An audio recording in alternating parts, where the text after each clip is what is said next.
Well, hey there, guys. I'm Jack, and this is Raw Tropical Living. Thanks for joining me today. How's everybody doing out there? I'm doing fine myself. I just finished a big bowl of ice cream maybe 15 minutes ago. Probably about 8 or 9 bananas worth, and I'm fine. I'm good. That'll last me for a while. Today, I want to talk about 3 raw food diet mistakes by beginners. Guys, I do videos every day, so if you haven't already done it, go down there and hit that subscribe button now. And then make sure you click on the little bell and check send notifications so you'll stay subscribed to the channel. Oh goodness, I've done a number of videos on this. Mistakes, raw food diet mistakes, beginner mistakes. And I guess that's subjective just to my opinion too, because we've all got a different way of spinning this diet, doing this lifestyle. But I'm just always trying to think, there ain't nothing prolific here. I'm just always trying to think of little simple, effective hacks, just little things that can help get you through your day. I've talked about this ad nauseum before. Not eating enough. Not eating enough is just one of the problems out there, and I understand it. And it's almost like even people that can hear it with their ears, they just don't get it with their bodies until they really get it. And you know what? That's like I say, I did the same thing in the beginning. When you haven't been eating this volume of food, it's tough. It's tough. You have to, your stomach has to get used to taking in the volumes of food that we're taking in now. You're getting a lot more fiber I'd say 99% chance you're getting a lot more fiber than you ever did if you were eating the standard American diet. It takes a while. I've mentioned this just the other day. I'm totally repeating myself, but I remember the first time that I ate like 5 bananas at one time. I was like, oh my God, how do people eat all these bananas? Now I can throw 10 or 12 or more in the blender, make a smoothie or eat them, whatever. But it takes a little while to do that. And also the other part is psychological too. People we're used to restricting, or most people are probably used to restricting, because when we go on diets, what do? You restrict. You cut the calories, you cut this, you cut that. So it's a bit counterintuitive naturally to people to just be like, I can eat anything I want to. I mean, I can eat as much as I want to. And like I said the other day, the cleaner you eat, the more food you can eat, which always appealed to me because, like I say, I have not been hungry one time since doing this lifestyle, unless I was out and I couldn't get to food, but not because of the diet. So make sure you're eating enough. Learn, whether you use a chronometer or something online, or just familiarize yourself with calories. Write down what you're doing if you don't feel like you're getting enough calories, but make sure you get enough calories for your body size and for your activity level. You're probably going to need to be eating a lot more food than you might think you do. That's why I eat these massive amount of bananas, because number one, bananas are easier to track. I can kind of keep up with how many bananas, know I'm eating enough. And number two, I'm not saying it can't be done, but people are always saying, well, I don't like bananas, or I am allergic, or I can't do this. I couldn't do it. I'm not sure how I would do anything remotely like I'm doing without bananas, because and keep it low fat, because that is just such a bulk of my calories. I mean, I get, I'm not going to exaggerate here, but I'm going to guess that I get at least 2/3 of my calories from bananas. Like it or not, I don't know. People tell me I eat too many bananas. I'm not saying. I like to show people a process of getting there, a process of learning. I don't want anybody to necessarily think like, ooh, we're supposed to eat like Jack. I'm not even sure I eat right all the time. I eat enough variety, but that's another subject for another day. But make sure you're eating enough. You got to be eating enough. Bad combinations is the second one. Oh dear Lord, if I have somebody else that's a newbie write me with some ungodly concoction they've put together, I would suggest learn a little basic food combining.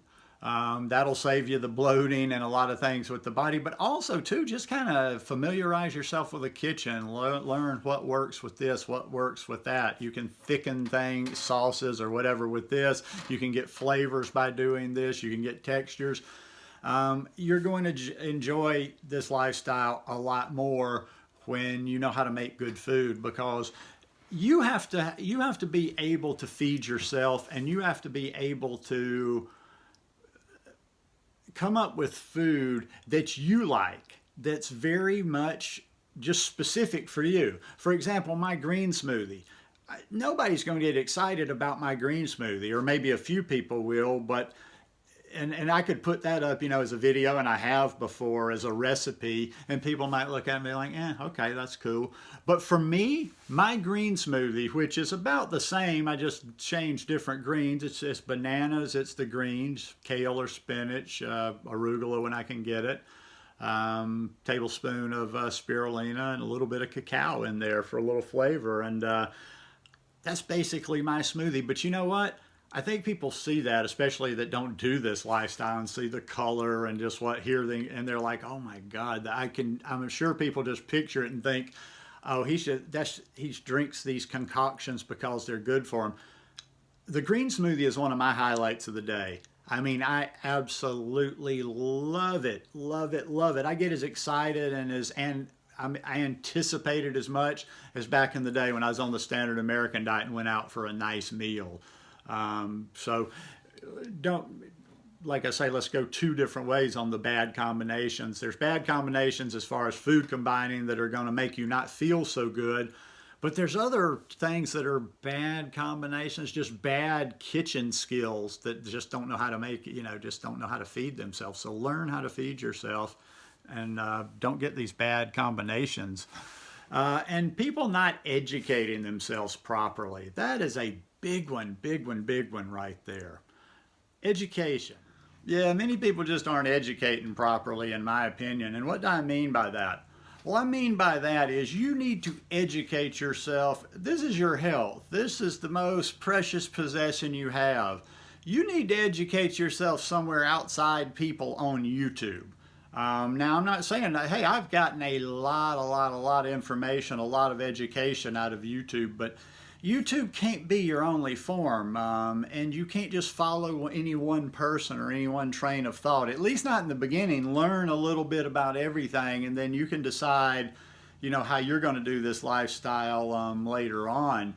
But I like to suggest get a very wide variety of people. Listen to a lot of people, read a lot of stuff. I got tons of books here. I would say as you're getting into it, and some of it isn't just for raw. It's just to understand the principles of this plant-based diet. So I even recommend the stuff that's not about raw, like the China Study, Whole by T. Colin Campbell. For a lot of people, Reversing and Preventing Heart Disease by Esselstyn. That's a good one too, because some people resonate more with the white coats, the actual doctors, but I like it just because he's coming from a scientific approach. So understand the basics of a plant-based diet. Read a lot about it. And then, like I say, don't become so dogmatic. You can take something from almost every place. I just wanted to use this as a visual aid. I mean, and these are just the ones I've got on my iPad. But on my iPad ones that I've here's one. Anybody that's watched me for a while know I'll recommend her.